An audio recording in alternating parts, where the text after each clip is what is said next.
Merci de vous être installés rapidement. Voilà, on continue.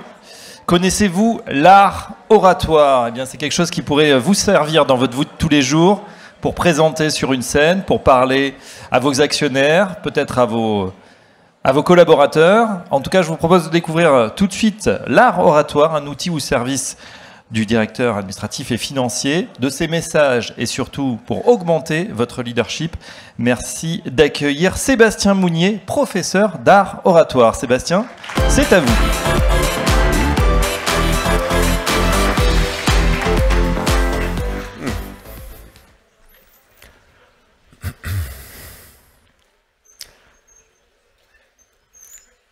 Le leadership par la parole est en déclin dans notre culture française.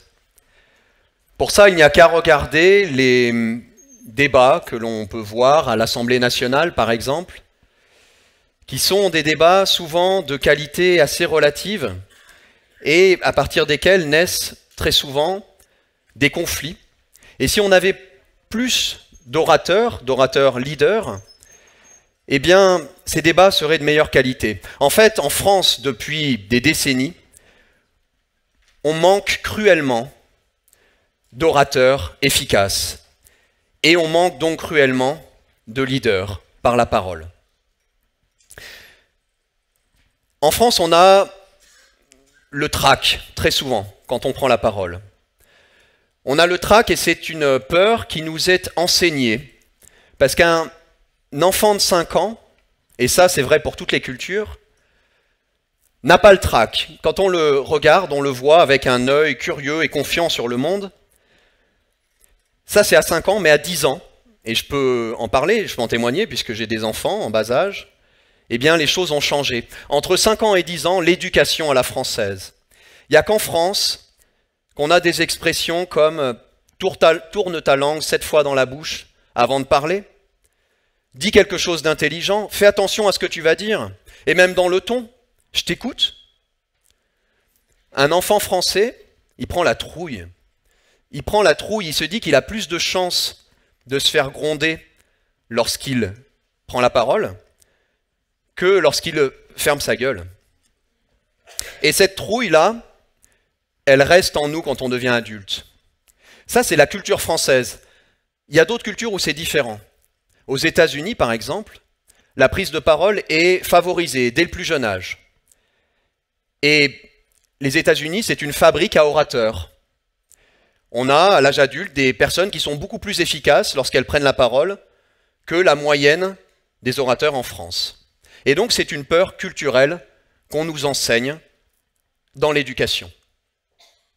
Alors, la bonne nouvelle, c'est que on peut travailler une technique, et je vais essayer de vous la présenter aujourd'hui. On peut travailler une technique qui permet de devenir efficace à l'oral. Qu'est-ce que ça veut dire être efficace à l'oral? Et je vais faire le lien avec le leadership, qui est la thématique de votre journée.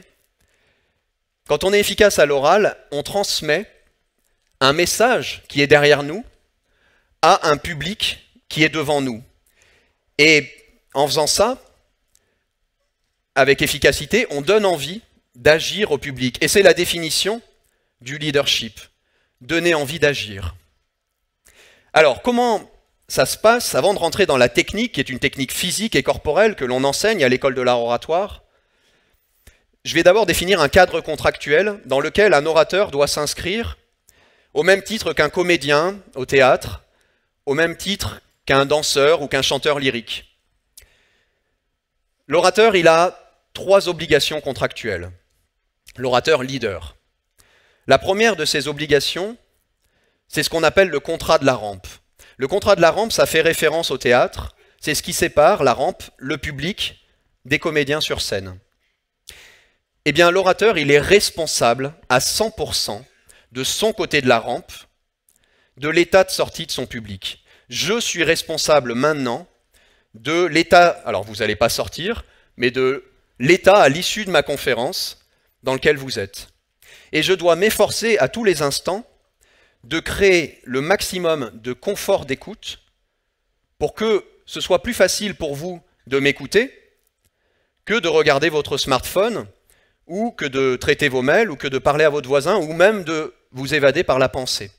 C'est ma responsabilité en tant qu'orateur sur scène, et c'est la responsabilité d'un leader sur scène, face à ses équipes. Ça, c'est la première obligation, on porte la charge.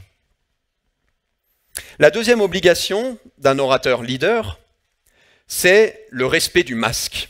Encore une allusion au théâtre, tiens. Le respect du masque, c'est l'orateur doit incarner un personnage. Dans les sociétés construites par les hommes, on a défini des rôles, on a défini des fonctions, on a défini des organigrammes. Eh bien, vous devez, c'est votre responsabilité, incarner, vous, dirigeant financier, et j'en suis un ancien, je faisais partie de votre communauté, on est payé, on est mandaté pour incarner un personnage. On doit ça à notre public. Un personnage, c'est une logique de pensée incarnée, c'est une fonction incarnée. Si on n'incarne pas notre fonction, on la trahit.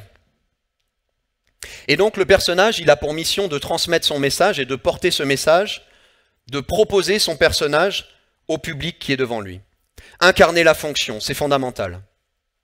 Et la troisième obligation de l'orateur, du leader, c'est l'obligation scénique. Celle-ci, elle est très simple à comprendre.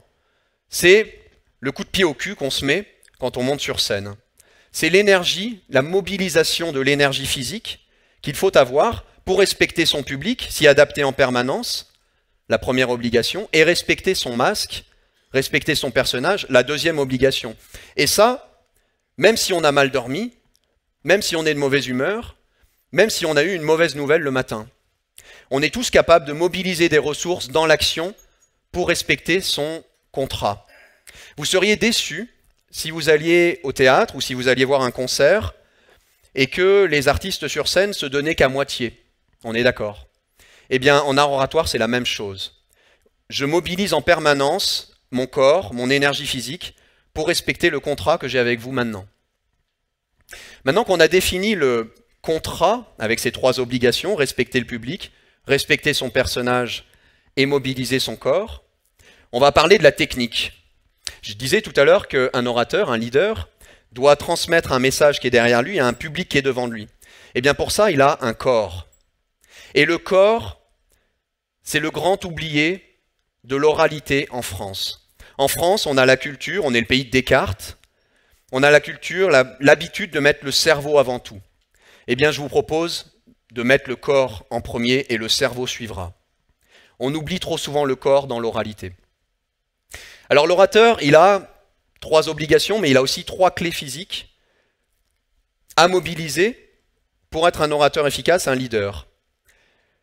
La première clé, la plus importante, la pierre angulaire de la technique physique, c'est son regard. Un orateur, un leader, doit regarder en permanence son public. C'est ce que je m'efforce de faire avec vous depuis que j'ai monté ces escaliers. Mais ce n'est pas n'importe quel regard. C'est un regard associé à une intention, à un sentiment profond de s'intéresser à l'autre. L'art oratoire, c'est l'art de s'intéresser à l'autre, c'est l'art de la relation. Et quand je vous regarde, monsieur, vous regardez comme ça, et quand je vous regarde, monsieur, avec une posture un petit peu comme ça dans votre chaise, et quand je vous vois, madame, me regarder, tout ça rentre dans mon cerveau à chaque instant, et mon cerveau traite, sans même que j'aie à y réfléchir, traite tous ces signaux qu'il perçoit, et élabore, dans un temps record, mon discours définitif. Ce que je dis là, à l'instant, je ne l'avais pas préparé comme ça. C'est vous qui êtes ma ressource et qui m'inspirez les mots, les tons et les rythmes que j'utilise à chaque instant. En fait, le public devient la ressource première de l'orateur. Mais pour ça, il faut le regarder en permanence. Il faut le regarder avec cet intérêt décidé, cette envie de rentrer en relation, cette envie de créer des connexions, de brancher le Wi-Fi avec chaque personne qui est dans la salle. Alors vous me direz comment on fait quand il y a du monde? Eh bien on procède par sondage aléatoire. On ne peut pas, Mère Nature nous a condamnés à avoir un regard singulier. On ne peut pas regarder deux personnes à la fois. Et donc je procède depuis tout à l'heure par sondage aléatoire, ce qui me permet d'avoir un état de synthèse à tous les moments de l'état du public qui change à chaque instant. Et donc, j'adapte mon discours définitif avec vous à chaque instant. Et ce qui sort par ma bouche, c'est le résultat d'une production collective. Et c'est extraordinaire parce que quand il se passe ça, quand vous faites ça, et j'espère que vous le ferez, vous associez votre public à la construction de votre discours. Et votre public, vos collaborateurs, vos partenaires, vos actionnaires, ça a été dit juste avant que je rentre sur scène, eh bien, ils se sentent devenir co-auteurs du discours définitif de l'orateur. Et puisqu'ils sont co-auteurs, puisqu'ils co-construisent en permanence le discours du manager, du dirigeant, ils en deviennent les co-signataires. Et c'est ça le leadership. Le leader, il tire sa parole, il tire la parole du collectif. C'est la production collective qui le guide. Et donc ce que je dis, ce qui sort par ma bouche maintenant, c'est vous qui me l'inspirez. Un chef, lui, à l'inverse du leader, il tient sa parole, et uniquement sa parole, qu'il impose. Alors que le leader, lui, il expose ce que la collectivité a généré. Et c'est une différence énorme. On se rend bien compte, on imagine bien que l'envie de travailler n'est pas la même avec un leader et avec un chef. Donc, je vous suggère de regarder au maximum, avec un intérêt décidé, c'est le regard de l'enfant de 5 ans qui découvre le monde, qui est curieux et confiant. Je vous suggère d'essayer de retrouver ce regard. Imaginez ce que ça pourrait donner, vous, dirigeants financiers, adultes chevronnés, expérimentés, si vous étiez dans ce regard de l'enfant de 5 ans. Ça ferait des étincelles. Donc ça, c'est la première clé de l'orateur, le regard. C'est de là que tout part. Et puis le regard, il a une autre vertu, c'est que si je vous regarde avec cet intérêt décidé, je vais me redresser. Et donc je vais me mettre dans une verticalité, et c'est la deuxième clé de l'orateur, son dos. Le R amène le dos. Alors la verticalité, elle est fondamentale pour plusieurs raisons. La première, c'est que c'est tout simplement respecter la nature qui est en nous. On est le seul animal à être parfaitement vertical dans la nature. Et donc être vertical, c'est tout simplement respecter la nature, c'est être écologiquement juste. Et quand on est vertical, on est beau. Je ne dis pas que je suis beau, je ne dis pas que vous serez beau demain quand vous serez vertical. Ce qui est beau, c'est la nature en vous qui est belle. Et la nature, elle ne fait pas de faute de goût. La nature est belle. Donc c'est juste respecter la nature. La deuxième raison, c'est que quand on est vertical, on est efficace. On a un corps qui est structuré dans ses appuis, au sol, au ciel, avec l'humanité qui est devant nous. Et quand on a un corps structuré, on a un esprit structuré, je vous le garantis. Mens sana in corpore sano, ça doit vous parler. Ayez un corps structuré et votre pensée sera structurée. Les leaders sont des verticaux. Les leaders sont des phares qui montrent la direction. Et un phare, c'est vertical. Et enfin, la dernière raison, c'est tout simple, c'est que quand on se tient dans sa verticalité, on libère une architecture de colonnes d'air, on crée les conditions physiques pour avoir une respiration optimale et donc une voix optimale. Et la voix, c'est ce qui consacre l'orateur, c'est sa troisième clé physique à mobiliser. La voix, pourquoi? Parce que la voix humaine, elle permet de retranscrire toutes les nuances de notre pensée, qui est complexe. Et une voix riche en harmonique, plus elle aura de richesse et de profondeur, plus elle permettra de transmettre ces nuances de la pensée, et plus elle permettra de transmettre avec ces nuances des sentiments et des émotions. Et Laurent Terzieff, un grand personnage du théâtre français, disait que un public accède à la compréhension par l'émotion. Et donc une voix riche, une voix belle, elle permet de transmettre des sentiments et des émotions. Les êtres humains ne se réunissent pas pour échanger des mots. Ils se réunissent pour échanger des mots associés à des sentiments et des émotions. Et ça, l'instrument vocal humain le permet. Et malheureusement, on utilise très mal, en général, notre formidable instrument qui est la voix. Donc l'orateur doit désirer une belle voix. C'est Cicéron qui disait ça en 55 avant Jésus-Christ déjà. Et je peux vous assurer que déjà la volonté de vouloir une belle voix, sans même que vous ayez à réfléchir, vous conduira à avoir une belle voix. Il n'y a pas besoin de faire 10 ans de conservatoire pour apprendre à chanter. La simple intention de vouloir une belle voix vous permet de l'avoir. Donc un orateur, il a deux projets. Un projet relationnel, le regard, et un projet musical, un projet artistique, la voix. Si vous avez ces deux projets, vous êtes sauvé. Et vous sauverez votre projet et vous sauverez votre entreprise. Alors, maintenant que je vous ai parlé du contrat de l'orateur et des clés physiques de l'orateur à mobiliser dans l'action, j'aimerais vous présenter la grille du leadership. La grille du leadership, c'est une grille qui permet tout simplement de se positionner, chacun en tant qu'orateur, leader, au travers des axes du regard, du dos et de la voix. Alors sur cette grille, le premier axe que l'on positionne, c'est l'axe du regard. Le regard, il est sur l'axe horizontal, puisque quand je vous regarde maintenant, mon regard est dans l'horizontalité du champ social, tout simplement. Le deuxième axe, c'est l'axe du dos.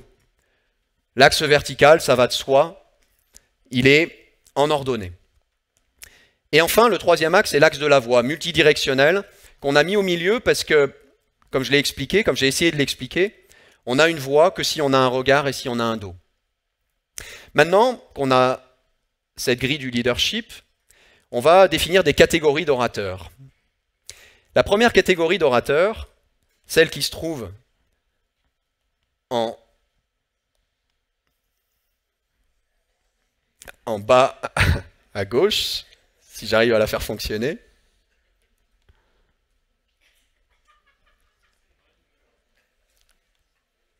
Eh bien, je vais le faire comme ça, tant pis.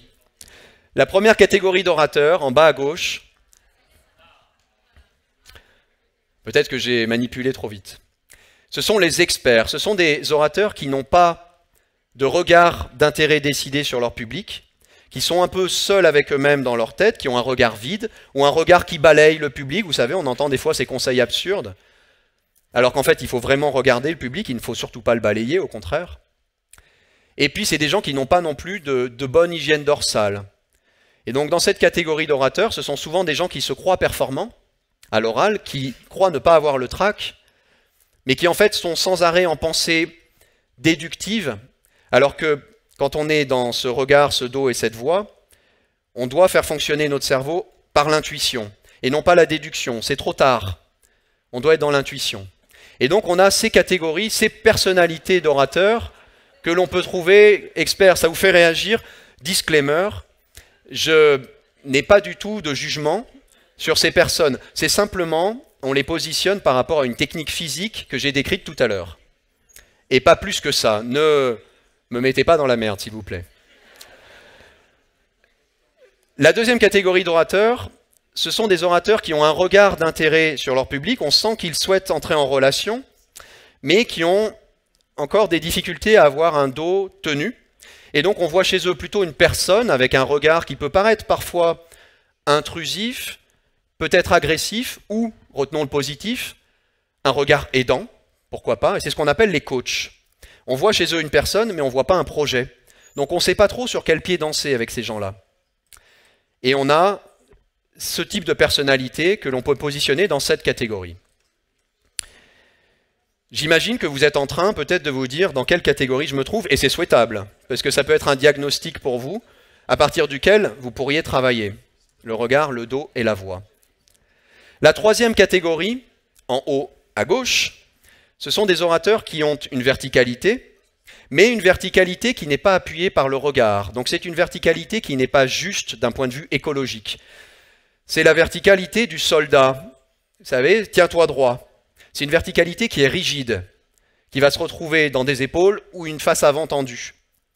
Et donc là, on appelle ça des chefs. C'est-à-dire que chez eux, on voit vraiment un projet, mais on ne voit pas une relation qui est établie avec le public. Donc on va les suivre parce qu'on n'a pas le choix, mais on n'a pas vraiment envie. On le fait parce qu'on subit. Et donc dans cette catégorie d'orateurs, on a ce type de personnalité. Je suis très heureux que ça vous fasse réagir parce que ça vous parle. J'ai hésité à mettre certaines personnalités françaises, mais pour l'instant, je les ai enlevées. Et la dernière catégorie d'orateurs, c'est le carré magique, vous me voyez venir. Ce sont les leaders. Les leaders, ce sont des gens qui ont un regard, un dos et une voix, et qui servent un projet avec efficacité. Et là, pour le coup, on voit à la fois une personne qui rencontre un projet, et donc ça devient des personnages. Et c'est ce que je vous engage, ce que je vous suggère de faire demain dans vos entreprises. Au théâtre, quand la personne de l'acteur rencontre le projet de l'auteur, eh bien on appelle ça un personnage. Et les leaders donnent envie d'agir, parce qu'il y a un regard, il y a un dos, et il y a une voix. Et dans cette catégorie, on peut positionner, si ça veut bien marcher, ces leaders. On peut en mettre d'autres, mais j'espère que ça vous parle. Ce sont des gens qui ont la capacité d'être efficaces par la technique physique que j'ai décrite à l'oral. S'il y a une seule chose à retenir dans tout ce que j'ai dit aujourd'hui, c'est que tout le monde peut devenir un leader. Et je vous suggère de travailler cette technique physique, trop souvent oubliée en France, pour développer votre leadership. C'est possible. Moi-même, je pars de très loin sur ces sujets. Quand j'étais à l'inspection générale d'un grand groupe bancaire, les premières prises de parole que j'ai faites, j'en saignais du nez. J'étais paralysé par la peur de parler en public. Et à force de travailler ces techniques et de les avoir éprouvées dans mes expériences professionnelles, eh bien, je les ai acquises et on ne peut plus s'en passer. On ne sera jamais parfait, je ne suis pas parfait aujourd'hui avec vous. Mais en tout cas, on peut être efficace systématiquement. C'est la promesse de la technique, du regard, du dos et de la voix. C'est un cercle vertueux, RDV. Je vous remercie de votre attention. Si vous voulez en savoir plus, vous êtes les bienvenus à l'école de l'art oratoire qui organise chaque jeudi une masterclass gratuite. On est à quelques centaines de mètres d'ici. Et vous serez les bienvenus. On fait aussi des formations dans les entreprises. Merci beaucoup.